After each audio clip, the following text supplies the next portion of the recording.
Hello everyone. In this class, we are basically going to cover one of the most important topic of database management system. तो जो भी learners either online और offline इस videos को watch कर रहे हैं वो अच्छे से देखें और अगर उनको कोई भी डाउट होता है तो वो कमेंट सेक्शन में मेरे से पूछ सकते हैं. So today is live class 11. Now in this class basically हमने प्रीवियस क्लास में थ्योरी ऑफ कॉन्फ्लिक्ट सीरियलाइजेबिलिटी को कवर किया था.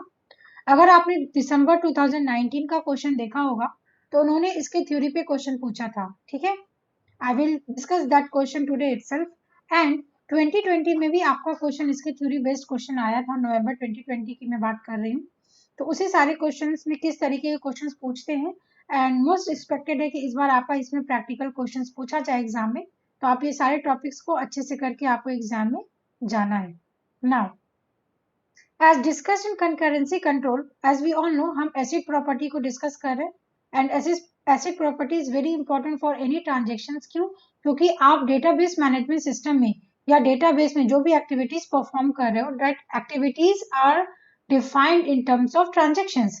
जैसे ऑपरेटिंग सिस्टम में ईच एंड एवरी एक्टिविटीज को आप बोलते हो प्रोसेस. सिमिलरली डेटाबेस में आप बोलते हो उसको ट्रांजेक्शंस. तो हर एक ट्रांजेक्शंस आपस में कंपीट कर रहा है, आपस में एग्जीक्यूट कर रहा है, उसमें आपको क्या होता है कि कंसिस्टेंसी मेंटेन होनी चाहिए. सो कंसिस्टेंसी कैसे मेंटेन होगी? अगर कई सारे पैरेलल में एग्जीक्यूट हो रहे हैं एंड लेट अस सपोज अगर हमारे पास एक रिसोर्स है आर और सारे ट्रांजेक्शन को इसकी जरूरत है तो यहाँ पे क्या करेगा? T1 भी इसके लिए एक्सेस के लिए यहाँ पे इस रिसोर्स के लिए वो यहाँ पे ट्राई करेगा, ये भी रिक्वेस्ट करेगा, ये सब लोग रिक्वेस्ट करेंगे. देन प्रॉब्लम ये आएगी कि ये जो एक सिंगल रिसोर्स है वो T1 को दिया जाए, T2 को दिया जाए या T3 को दिया जाए. तो इसके लिए आप ऑपरेटिंग सिस्टम में डिफरेंट सीपीयू शेड्यूलिंग एल्गोरिथम पढ़ते हो. That is first come first serve, last in first out जो भी है. ठीक है. तो यहाँ पे शॉर्टेस्ट रिमेनिंग फर्स्ट, सॉरी. तो यहाँ पे सिमिलरली आप क्या करोगे? ये शेड्यूलिंग एल्गोरिदम तो इंटरनली वर्क करेगा आपका, बट डेटाबेस मैनेजमेंट सिस्टम में आपको कंकरेंसी कंट्रोल यहाँ पे पढ़ना होता है. There are so many protocols जिसका अपना एडवांटेज है, जिसका अपना डिसएडवांटेज है, वो सब एक एक करके हमें देखना है. Now as in concurrency control, serial schedules have less resource utilization and low throughput. ये हमने previously discuss किया था कि serial schedule का execution इस तरीके से होता है. After the completion of suppose T1 schedule, then only आपका T2 शुरू होगा, then only T3 schedule होगा. ठीक है. तो यहाँ पे conflict नहीं होता है. तो this is the advantage of serial schedule. But कहीं ना कहीं यहाँ पे रिसोर्स यूटिलाइजेशन लेस होगा. आपका जो थ्रूपुट है, सिस्टम का जो परफॉर्मेंस है, वो आपका डिग्रेड होता चला जाएगा. तो हमें क्या करना है? हमें एक ही साथ मल्टीपल ट्रांजेक्शन्स को एग्जीक्यूट करना है.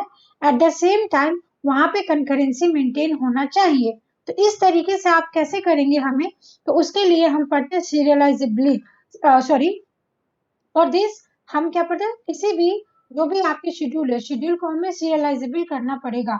तो that's what written over here is कि as discussed in concurrency control, serial schedule have less throughput and less resource utilization and low throughput. To improve it, two or more transaction can run concurrently. ठीक है. तो serial को हम improve करने के लिए क्या करेंगे? पैरेलल ट्रांजेक्शन्स करेंगे. पैरेलल ट्रांजेक्शन्स को यहाँ पे हम बोल रहे हैं concurrent transactions. Both are similar. okay, but concurrency of a transaction may lead to inconsistency in database. अब बिकॉज कि हम मल्टीपल ट्रांजेक्शन्स को एक बार में एग्जीक्यूट कर रहे हैं तो हो सकता है डेटाबेस में आपका इनकंसिस्टेंट स्टेट में चला जाए.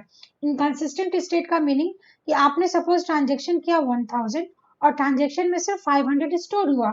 इट मीन्स कि whatever value you were expecting वो वैल्यू आपको नहीं मिला. तो इस तरीके की प्रॉब्लम ना हो, to avoid this we need to check whether this concurrent schedule are serializable or not. तो इस तरीके की प्रॉब्लम ना आए इसके लिए जो भी हमारे शेड्यूल्स आपस में कंकरेंसी के फॉर्मेट में एग्जीक्यूट होते हैं उसमें आपको सीरियलाइजेबल को मेंटेन करना है. ओके. सो दैट्स व्हाई आप हम क्या पढ़ेंगे? Conflict serializable. क्यों? क्योंकि इसकी थ्योरी इतनी ही इंपॉर्टेंट है जितना इंपॉर्टेंट इसके प्रैक्टिकल क्वेश्चंस आते हैं. क्योंकि अगर आपने नवंबर 2020 का एग्जाम दिया होगा तो दिस वाज द क्वेश्चन. ठीक है. यहाँ पे option A B C D था और यहाँ पे एक डी ऑप्शन था और आपको ऑप्शन में इस तरीके से पूछा था वेदर आपका ऑप्शन में तीनों सही होगा या ए बी सही होगा. इस तरीके से अगर आपको याद होगा तो आपके क्वेश्चंस आए थे. ठीक है. तो अ schedule is called conflict serializable if it can be transformed into a serial schedule by swapping non-conflicting operations. मतलब ये है कि आपको किसी भी तरीके से डेटाबेस में सीरियलाइजेबल मेंटेन करना है। तो सीरियलाइजेबल कैसे मेंटेन करोगे? जो आपका कॉन्फ्लिक्टिंग ट्रांजेक्शन्स होता है, उस कॉन्फ्लिक्टिंग ट्रांजेक्शन को आपको कन्वर्ट करना है नॉन कॉन्फ्लिक्टिंग ट्रांजेक्शन्स में। तो कॉन्फ्लिक्टिंग ट्रांजेक्शन क्या होता है, पहले में हम समझ लेते हैं। प्रीवियस क्लास में मैंने आपको बताया था, for conflicting operations these are the three main properties. क्या है ये तीन properties? These are very important properties. Already इसी तरीके का क्वेश्चन नवंबर 2020 में सेम क्वेश्चन आया था, है ना? याद है आप लोग को? अटेम्प्ट किया था। सी, conflicting operation means two operations are said to be conflicting if all the conditions satisfy. If all the conditions satisfy मतलब कि अगर आपको एग्जाम में मैंने ऑप्शन दे दिया ए बी, अगर मैंने ऑप्शन आपको दे दिया बी सी, ऑप्शन मैंने दे दिया ए सी एंड ऑप्शन दिया नन, और आपसे ये पूछा जाएगा ये तीनों ऑप्शन देके which is the correct option for conflicting operations, तो क्या होगा बताओ? Which is the conflicting operation?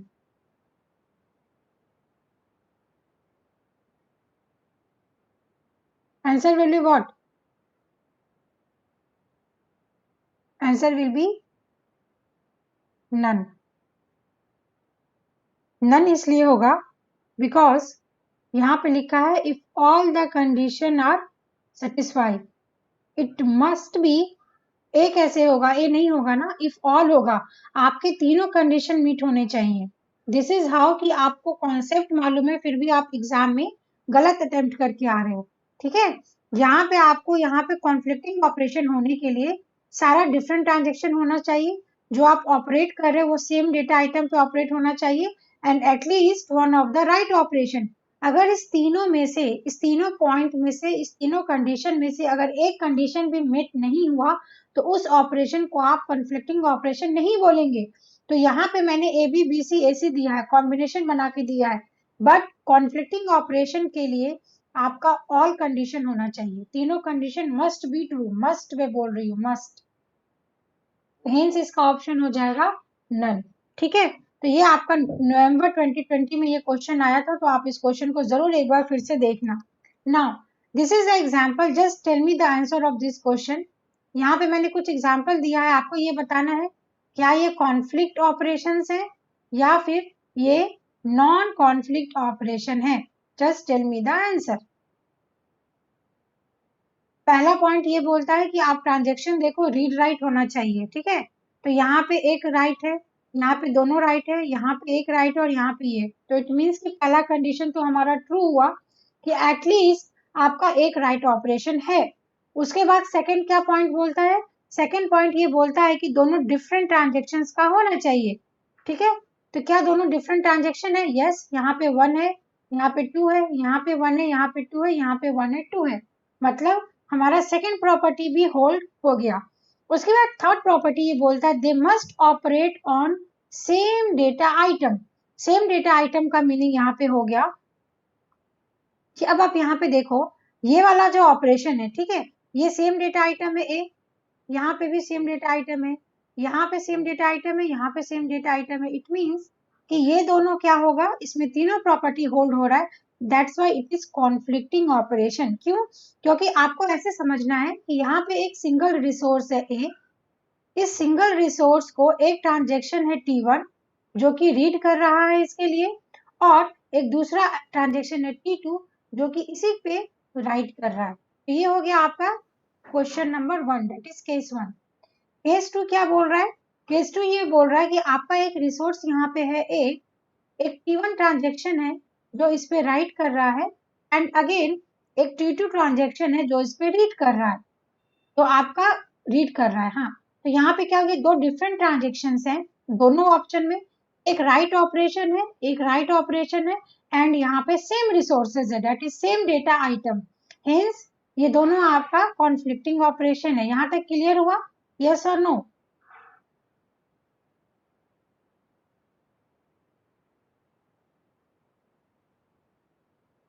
Clear?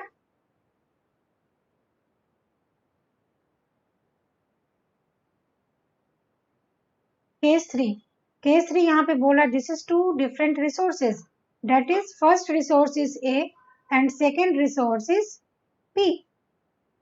If there is any problem, just write down in the chat section so that I will come to know you are able to hear me or not. Audio video is clear or not. ठीक है, यहाँ पे दो अलग अलग data item है और इस पे हम क्या कर रहे हैं, इस पे हम रीड ऑपरेशन कर रहा है कोई ट्रांजेक्शन T1 और एक ये B है जिसपे एक राइट ऑपरेशन कर रहा है ट्रांजेक्शन T2. यहाँ पे क्या कोई कॉन्फ्लिक्टिंग ऑपरेशन है? नो. क्यों? क्योंकि ये दोनों अलग अलग आइटम है. T1 इस पे रीड कर रहा है और T2 इस पे रीड कर रहा है.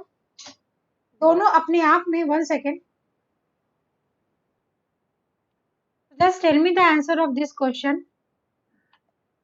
See, यहाँ पे जो आपका ये दो ऑप्शन है, ठीक है, ये वाला ऑप्शन एंड ये वाला ऑप्शन, आप इसको बहुत ध्यान से समझना. मैंने क्वेश्चन ये पूछा है आपसे whether it is conflicting or not. तो हमने यहाँ पे क्या देखा कि ये एक इस दोनों एग्जाम्पल में आपका रिसोर्स है एक ए, ठीक है. इस सिंगल रिसोर्स पे आपका रीड ऑपरेशन भी हो रहा है और यहाँ पे राइट ऑपरेशन भी हो रहा है. तो राइट ऑपरेशन कौन कर रहा है? एक T2 ट्रांजेक्शन कर रहा है, ठीक है.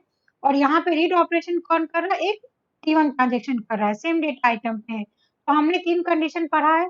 That is same data item है, यस. दो अलग अलग ट्रांजेक्शन है T1 T2, यस. एंड एक रीड है एक राइट है, तो यस. तो इट मीन्स कि जो पहला वाला ऑप्शन है ये आपका क्या हो जाएगा? कॉन्फ्लिक्ट. सेकंड वाला ऑप्शन हम देख लेते हैं. सेकंड वाले ऑप्शन में फिर से लिखा है कि आपका एक सिंगल डेटा आइटम है that is a, that is resource. इस पे हम राइट कर रहे हैं, इस पे अगेन हम राइट कर रहे हैं. राइट इस पे 1 कर रहा है और इस पे सेकंड ट्रांजेक्शन कर रहा है. It means again it is holding all the 3 properties. यहाँ पे सेम डेटा आइटम है, दो डिफरेंट ट्रांजेक्शन है T1 T2 एंड ये भी राइट कर रहा है एंड ये भी राइट कर रहा है. तो एटलीस्ट यहाँ पे एक राइट होना चाहिए, यहाँ पे दोनों राइट है. तो इसका मतलब है कि ये भी आपका क्या हो जाएगा? Conflicting operation. ये मैं इसलिए इतना ध्यान से पढ़ा रही हूँ, क्यों? क्योंकि नेक्स्ट टॉपिक में मैं आपको सिखाऊंगी how to check conflict serializable. अगर ये नहीं समझ में आएगा तो ऑब्वियसली आपको फिर वो भी समझने में प्रॉब्लम होगी. तो अगर किसी को डाउट होगा तो आप कमेंट सेक्शन में जरूर पूछ लेना. नाउ अब ये वाला केस देखते हैं. इस वाले केस में आपका एक रिसोर्स है ए, दूसरा रिसोर्स है बी. तो यहाँ पे पहला ही कंडीशन आपका डिस्क्वालीफाई हो रहा है. यहाँ पे अलग अलग ऑपरेशन है, अलग अलग आपका ये रीड कर रहा है इस पे एंड यहाँ पे ये राइट कर रहा है, ठीक है. इस दोनों में कोई भी रिलेशन नहीं है. ये एक अपना सिंगल एंटिटी है जो अपना ट्रांजेक्शन को एग्जीक्यूट कर रहा है डेटा आइटम बी पे और यहाँ पे रीड ऑपरेशन हो रहा है ट्रांजेक्शन 1 का जो कि ए पे रीड कर रहा है. तो यहाँ पे कॉन्फ्लिक्ट नहीं होगा. तो this is non conflicting operation. Similarly अगर आप इस एग्जांपल को देखेंगे तो यहाँ पे ए है, अगेन फिर यहाँ पे बी है. इसमें हम राइट ऑपरेशन कर रहा है कोई ट्रांजेक्शन और इसमें अगेन फिर राइट ऑपरेशन हो रहा है दूसरे ट्रांजेक्शन में. ये अगेन फिर आपका नॉन कॉन्फ्लिक्टिंग ट्रांजेक्शन है. यहाँ तक क्लियर हो गया? ये आपको समझना बहुत इंपॉर्टेंट है कि आपको ये समझ में आना चाहिए.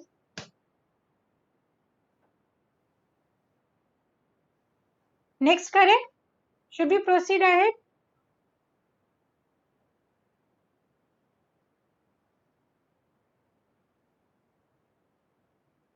So this is what मैंने explain किया है इसको यहाँ पे. This is the answer. Now this is the GATE previous year question. Basically अगर मैं एग्जाम पॉइंट ऑफ से बात करूँ तो जो हमने आज का ये थ्योरी कवर किया है, this PPT is very very important. These 3 lines are very important. Now इसी के बेस पे हम एक प्रीवियस ईयर क्वेश्चन सॉल्व करेंगे. तो इसको आप सॉल्व करने की कोशिश करो. टिल देन मैं इसका एक्सप्लेनेशन यहाँ पे प्रोवाइड करूंगी, बट आप खुद से सॉल्व करिए ना. और जो भी इस वीडियो को ऑफलाइन देखेंगे वो इसका कमेंट सेक्शन में आंसर प्रोवाइड करेंगे. पहले इसको खुद से सॉल्व करें फिर इसका आंसर देखिए.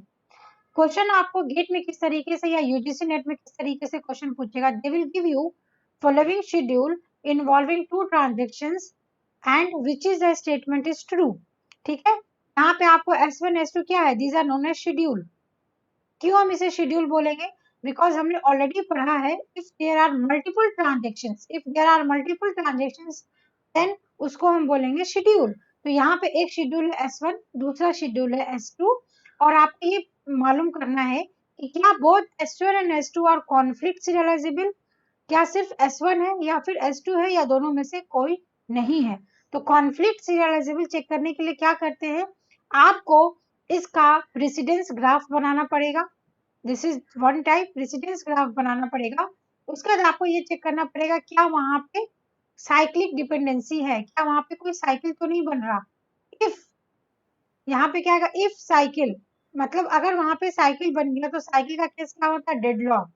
तो deadlock means if cycle then this is not conflict serializable. क्यों? क्योंकि डेडलॉक हो गया तो यहाँ पे ना इसको मिलेगा कोई प्रोसेस, ना ये आगे बढ़ पाएगा और ना ये आगे बढ़ पाएगा, दोनों में क्या हो जाएगा, कॉन्फ्लिक्ट हो जाएगा। तो इसलिए आपको यहाँ पे चेक करना है कि क्या यहाँ पे डेडलॉक होगा या नहीं होगा। तो कैसे चेक करेंगे, तो मैं आपको यहाँ पे एक S1 करके बता रही हूँ, टिल देन आप इसका आंसर प्रोवाइड करना। तो आपको एग्जाम में क्या करना है, इस तरीके से S1 शेड्यूल लिख लेना है। उसके बाद देखो यहाँ पे 1 है, 1 2, इट मीन्स कि यहाँ पे दो ट्रांजेक्शन है, दो ट्रांजेक्शन है तो इस तरीके से आप बना लोगे, एक T1 ट्रांजेक्शन बना लोगे, एक T2 ट्रांजेक्शन बना लोगे। और जैसे जैसे यहाँ पे मेंशन है तो शेड्यूल का ये मीनिंग है कि आप एक एक करके एग्जीक्यूट करोगे, ऐसा नहीं होगा कि लास्ट से जाओगे आप। तो यहाँ पे पहला शेड्यूल में ये बोल रहा है कि आपको रीड कर रहा है ट्रांजेक्शन 1, तो ट्रांजेक्शन 1 में यहाँ क्या लिख दोगे, रीड ऑपरेशन। ठीक है, तो R represent read operation, X represent data item and 1 represent transaction T1। Similarly इसके बाद क्या कर रहा है, यहाँ पे आपका रीड ऑपरेशन हो रहा है, क्यों? क्योंकि R1 वही है। तो देखो मैंने यहाँ पे सामने सामने नहीं लिखा है, this is step 1, this is step 2। इसके बाद सॉरी यहाँ पे है RY, हाँ this is not here, 1 second, ये रॉन्ग हो गया यहाँ पे। ये बनाना आपको आना चाहिए, R1 देन R2, इसके बाद यहाँ पे RX है, देन अगेन यहाँ पे RY है, देन अगेन यहाँ पे आपका WY है एंड आपका यहाँ पे WX है। ये समझ में आया किस तरीके से हमने बनाया? This is how you need to know कि आपको किस तरीके से यहाँ पे ये लिखना आना चाहिए। इसके बाद आप क्या करोगे, जितने भी होंगे क्वेश्चन में आपको T3 ट्रांजेक्शन भी गिवन होगा, यहाँ पे बिकॉज की दो है तो हमने T1 T2 बना लिया। अब आपको कॉन्फ्लिक्टिंग ऑपरेशन यहाँ पे फाइंड आउट करना है। कॉन्फ्लिक्टिंग ऑपरेशन मतलब रीड राइट होना चाहिए, राइट रीड होना चाहिए और WW होना चाहिए। तो जब भी हम कॉन्फ्लिक्टिंग ऑपरेशन देखेंगे तो हमेशा हम जाएंगे कैसे, टॉप टू बॉटम। कभी भी आपका जो ट्रांजेक्शन लिखा है वो रिवर्स में होता है, कभी नहीं होता है। अगर आप 100 रुपया ऐड कर रहे हो अपने बैंक अकाउंट में तो हमेशा ये आएगा 200, ऐसा नहीं होगा कि बैलेंस आपका जीरो हो जाएगा।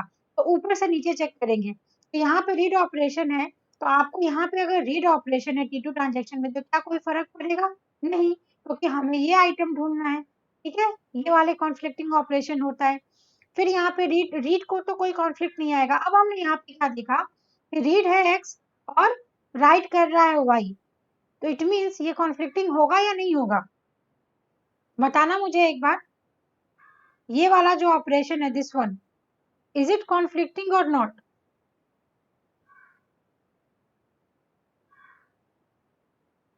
ये होगा या नहीं होगा, बिकॉज यही आपको समझना है। दिस इज हाउ क्वेश्चन को समझ में आना चाहिए। अब देखो यहाँ पे जो डेटा आइटम है वो है X, यहाँ पे डेटा आइटम है Y, है ना। अभी हमने पढ़ा है कि डेटा आइटम सेम होना चाहिए। Although this is read write, ये कंडीशन एक सेटिस्फाई हो रहा है, कंडीशन 2 भी सेटिस्फाई हो रहा है कि this is transaction T1, this is transaction T2। But तीसरा आपका क्या बोलता है कि डेटा आइटम सेम होना चाहिए, तो ये रीड कर रहा है और ये राइट कर रहा है Y पे, इट मीन्स ये कॉन्फ्लिक्टिंग आपस में नहीं है। यहाँ तक क्लियर हुआ कि हमने एक ऑपरेशन को चेक कर लिया, इसी तरीके से आपको दूसरा ऑपरेशन चेक करना है। अब अगर आप ये वाला ऑपरेशन लोगे तो अगेन यहाँ पे देखो रीड रीड, ये यहाँ पे मिल रहा है, तो रीड रीड में कोई प्रॉब्लम नहीं आएगा। प्रॉब्लम किसमें होगा, जब रीड और राइट रहेगा। ठीक है, तो यहाँ से जब हम आप इसको देखोगे ये वाला ऑपरेशन, तो बिकॉज यहाँ पे तीनों कंडीशन होल्ड करेगा, एक रीड ऑपरेशन है, एक राइट ऑपरेशन है, दोनों में data item is same that is Y Y and different transaction. इसका मतलब T1 से T2 की तरफ आपका क्या हो जाएगा, एक कंडीशन जाएगी किस पे, वाई पे। ठीक है, ये दोनों आपस में वाई के लिए होल्ड कंडीशन पे है, तो एक एरो चला गया। अगर आपका यहाँ पे इस तरीके से डेडलॉक का सिचुएशन बनने के लिए आपका T2 से T1 पे भी रिक्वेस्ट जाना चाहिए, तो हमने यहाँ तक चेक कर लिया। अब हम इस वाले को उठा लेंगे, तो जब आप इस वाले को उठाओगे तो यहाँ से क्लियरली आपको दिख रहा है कि यहाँ पे तो एक ही ऑपरेशन बचा है। क्यों? क्योंकि हम हमेशा नीचे के शेड्यूल को चेक करते हैं, आप ऊपर नहीं जाओगे। तो यहाँ पे बिकॉज की रीड है, यहाँ पे राइट है, दोनों का डेटा आइटम सेम है and transactions are both same, तो यहाँ पे क्या आ जाएगा, यहाँ पे एक्स का कंडीशन चला जाएगा। ठीक है, तो इट मीन्स यहाँ पे आपको क्या बन गया, आपको यहाँ पे क्या बनना, सर्किल बन रहा है, साइकिल। ठीक है, साइकिल बन रहा है, इसलिए ये क्या हो जाएगा, non conflict schedule, serialisable schedule. ठीक है, तो ये जो ऑप्शन है आपका S1, ये यहाँ से रॉन्ग हो जाएगा। अगेन आपका ये वाला ऑप्शन दोनों रॉन्ग हो जाएगा। क्यों? क्योंकि हमने यहाँ पे देखा बिकॉज कि यहाँ पे हमें एक साइकिल प्रेजेंट है, cycle is present, then we can conclude here it is not conflict serializable. Means आपका ऑप्शन ए भी ट्रू हो गया। तो यहाँ पे अगर यहाँ पे कुछ और ऑप्शन होता तो आप एक ही क्वेश्चन को सॉल्व करके बना सकते थे, बट अब यहाँ पे बिकॉज कि आपका ये वाला ऑप्शन भी है, तो एग्जाम में आपको ये वाला भी चेक करना पड़ेगा, है ना। तो ये वाला चेक करके बताएंगे मुझे कि ये है या नहीं है। Are you there? समझ में आ रहा है, नहीं समझ में आ रहा है? जस्ट टेल मी, कुछ डाउट हो रहा है यहाँ पे? मैं डाउट हो रहा है। तो यहाँ पे हमने ये फाइंड आउट कर लिया है कि आपका ए और बी ऑप्शन तो नहीं है, बट बिकॉज कि यहाँ पे आपको S2 भी कंपलसरी चेक करना होगा, तो हम S2 को बहुत ध्यान से समझिए, स्टिल अगर कोई डाउट होता है तो हम नेक्स्ट में कवर कर लेंगे। तो सिंपली यहाँ पे अगर मैं बताऊं आपको, 1 सेकेंड, हाँ, इस क्वेश्चन को कैसे करना है, इस क्वेश्चन को ऐसे करना है कि यहाँ पे आपको ये शेड्यूल गिवन है। ठीक है, तो हमने यहाँ पे एक S2 शेड्यूल लिख दिया, S रिप्रेजेंट शेड्यूल। इसके बाद इस शेड्यूल में यहाँ पे आप देख सकते हो मल्टीपल यहाँ पे ट्रांजेक्शन्स रिटन है। ठीक है, these are known as multiple transactions because a schedule can contain multiple transactions. ये तो शेड्यूल का डेफिनेशन है। अब आप बात आती है कि अगर एग्जाम में आपको इस तरीके से लिखा रहता है ना, तो वो सॉल्व करने में प्रॉब्लम होती है। तो आप इसको क्या करोगे, टेबुलर फॉर्मेट में आपको कन्वर्ट करना है, सो दैट कि आप इजिली समझ सको कि इस तरीके का अगर सिचुएशन आया, दिस मीन्स कि देयर इज अ डेडलॉक।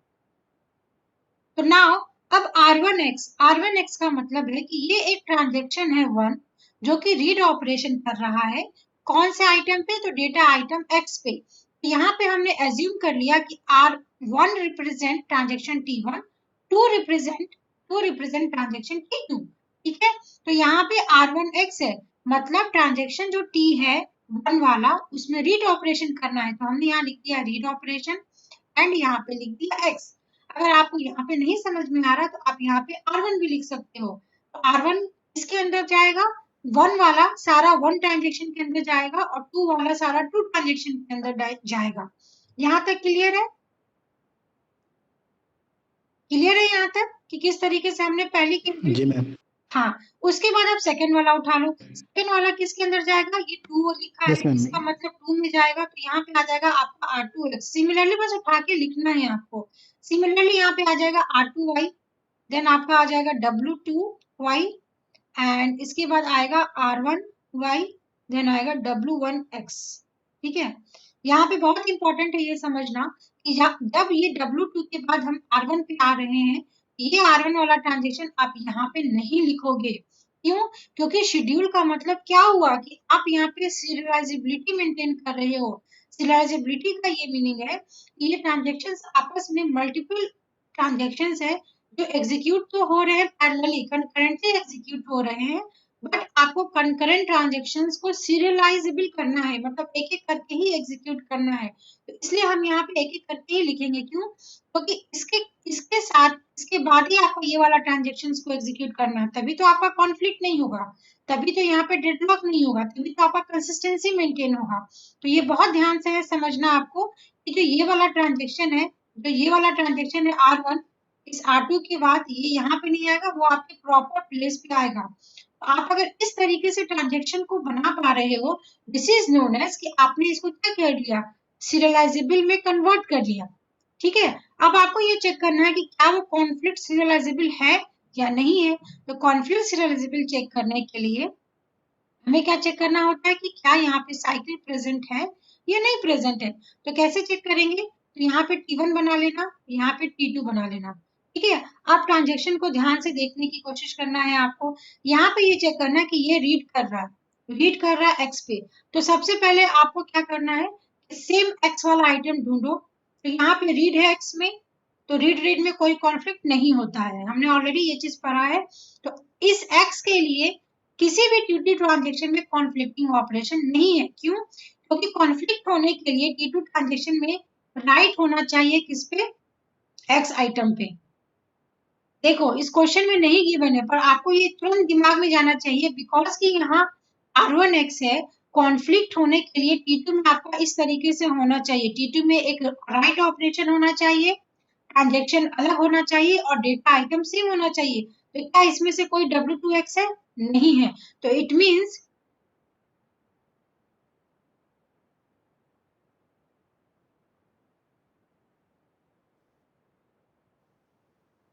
तो ये हमने चेक किया किसके लिए, इस वाले के लिए हमने चेक कर लिया। ठीक है, इस वाले के लिए चेक कर लिया। ये वाला ऑपरेशन हमें यहाँ पे समझ में आया कि दिस इज नॉट कॉन्फ्लिक्ट। इस ऑपरेशन के लिए आपका सब कुछ ओके है। इसके बाद ये चेक करो, ये अगेन एक्स है। तो आपको क्या ढूंढना है कि टी वन में क्या होना चाहिए, टी1 में इसके अकॉर्डिंग इसके पैरेलल में क्या होना चाहिए, राइट ऑपरेशन होना चाहिए ट्रांजेक्शन टी1 में, और एक्स पे होना चाहिए। तो क्या W1X है? यस, हमें ये मिल गया। इट मीन्स ये वाला जो ट्रांजेक्शन है ये आपका क्या हो गया, कॉन्फ्लिक्ट हो गया। मतलब T2 से हम T1 पे हमें एक कॉन्फ्लिक्ट मिल गया। अब अगर आपका डायग्राम में इस तरीके से मिला आपको, बस आपको ये ढूंढना है। ठीक है। अब अगर इसको ढूंढ, एग्जाम में क्या होता है ना, एग्जाम में अब इसको चेक करने की आपको जरूरत नहीं है। क्यों? क्योंकि T2 से आइदर वो रीड ऑपरेशन हो या राइट ऑपरेशन हो, आइदर वो एक्स के लिए कॉन्फ्लिक्ट हो या वाई के लिए कॉन्फ्लिक्ट हो, हमको सिर्फ एक कंडीशन ढूंढना है जिसके लिए वो वायलेट कर रहा है। ठीक है। तो इस दोनों की चेक करने की जरूरत अब यहाँ पे नहीं है। तो डायरेक्टली अब हमें क्या चाहिए, हमें चेक करना है T1 से क्या हम T2 पे जा रहे हैं, तभी तो सर्किल बनेगा ना, क्या T1 से T2 पे जा रहे हैं। तो इसको चेक करने की तो जरूरत नहीं है, ये दोनों ट्रांजेक्शन को चेक करने की जरूरत नहीं है। तो अब हम इस पे आएंगे। R1Y का क्या मीनिंग है? R1Y का मतलब है कि आपको यहाँ पे चेक करना है क्या, कि क्या यहाँ पे आपका W2Y है। ठीक है। या आपको यहाँ पे चेक करना है क्या यहाँ पे WTY है। तो यहाँ पे देखो आपको दिख रहा है कि यहाँ पे WTY है। ओके। बट ये जो WTY है, क्या यहाँ पे WTY आपको ऊपर जाएंगे हम, ये ऊपर जा रहा है ना, और इसका मतलब है कि यहाँ पे या तो R2X होना चाहिए या यहाँ पे W2X होना चाहिए। तो आप बोलोगे R2X तो यहाँ पे है एंड W2X नहीं है, पर ये है, तो ये भी ऐसे ऊपर जा रहा है। बट हमने क्या पढ़ा है कि हमेशा शेड्यूल आप हम टॉप टू बॉटम जाएंगे, बॉटम टू टॉप नहीं जाते। क्यों? क्योंकि इसको और इसको किससे चेक करोगे, यहाँ पे शेड्यूल होना चाहिए, बट यहाँ पे तो शेड्यूल ही नहीं है। इट मीन्स कि यहाँ पे भी साइकिल आपका नहीं बन रहा है। साइकिल अगर नहीं बन रहा है तो इट मीन्स ये आपका क्या हो जाएगा, कन्फ्लिक्ट सिरियलाइजेबल हो जाएगा। इट मीन्स कि यहाँ पे बिकॉज कि एस्ट्रो में हमें नो साइकिल मिला, तो हम यहाँ पे बोल सकते हैं कि because no cycle it means it is conflict serializable. मतलब कि अगर आप ये वाला ट्रांजेक्शन शेड्यूल होल्ड करेंगे तो यहाँ पे ये कंकरेंसी हमने अचीव किया है। तो इस तरीके से आपको इस शेड्यूल के क्वेश्चंस आने चाहिए सॉल्व करना। यहाँ पे मैं फिर से इंपॉर्टेंट बता रही हूँ, ये एक आपका टाइप 1 क्वेश्चन है, दिस इज टाइप 1 क्वेश्चन। इसी में आपका टाइप 2 क्वेश्चन क्या आता है, टाइप 2 क्वेश्चन आपको आएगा precedence graph, this is known as precedence graph बनाकर चेक करना। ठीक है।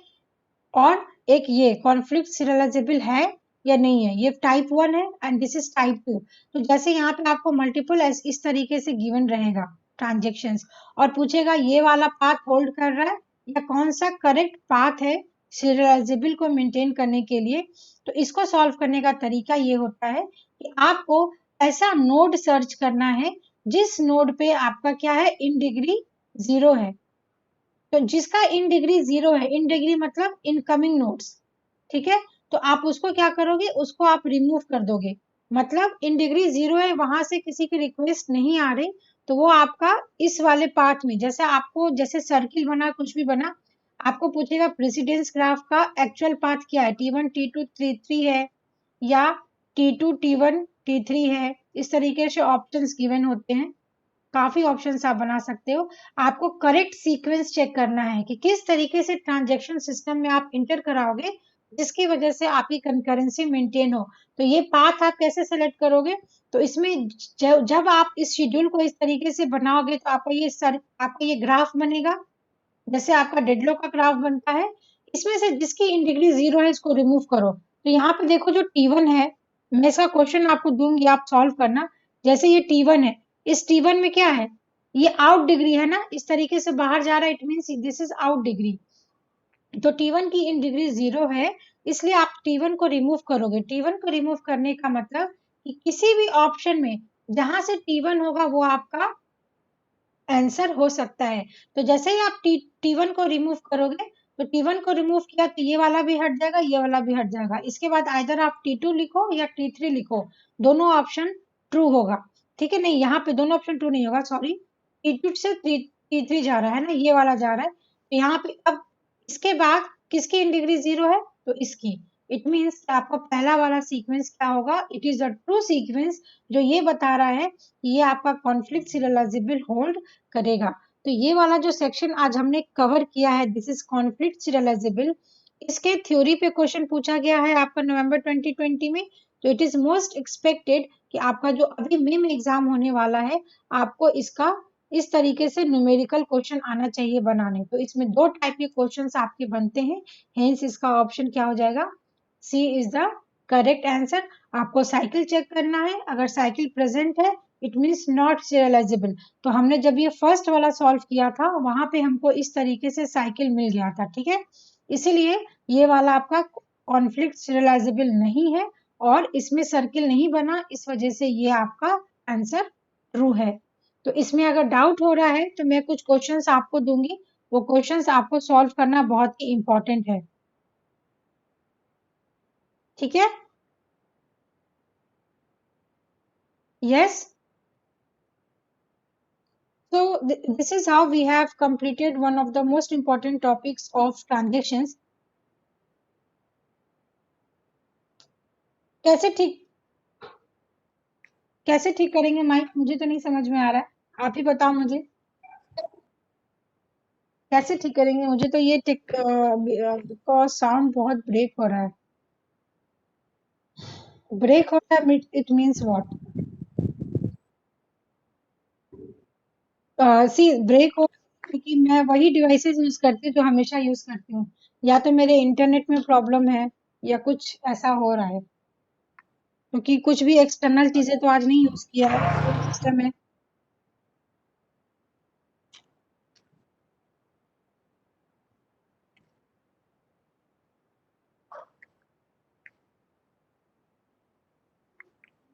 आई विल सी क्या कर सकते हैं, ठीक है।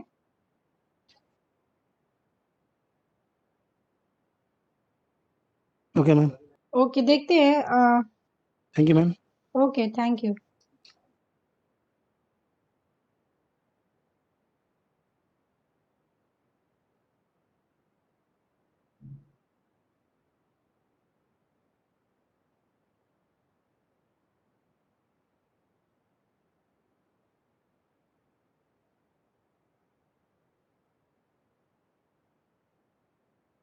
सो we have completed so many important topic related to transaction.